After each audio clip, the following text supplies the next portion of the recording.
Baim Wong kembali didatangi orang tak dikenal yang mengaku membutuhkan bantuan uang. Kali ini respon YouTuber dan aktor itu jauh berbeda dari sebelumnya.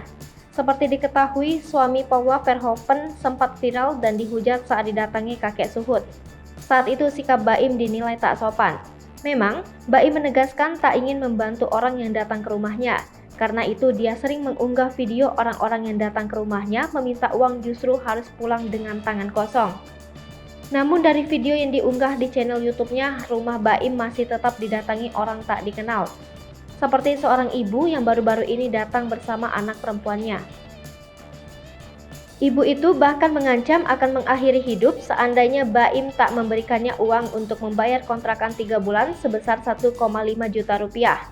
Karena ibu tersebut bersikeras meminta uang, Baim akhirnya memilih memanggil Paula Verhoeven agar membantu menghadapi ibu tersebut. Lama berada di depan rumah, anak yang datang bersama ibu itu mengaku lapar.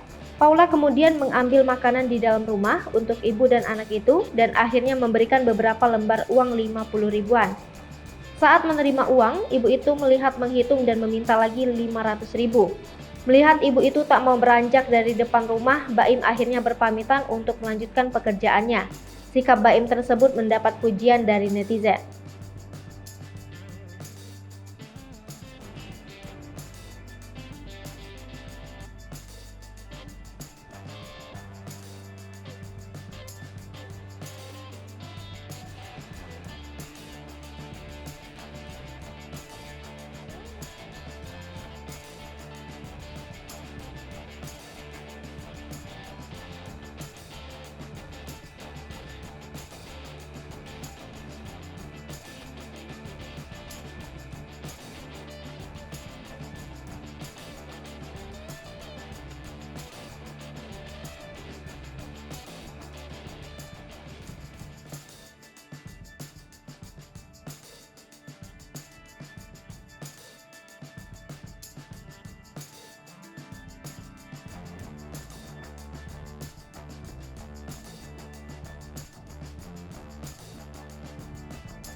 Hai pemirsa Sri Popo TV, jangan lupa komen, like, dan subscribe, serta tonton terus berita-berita terupdate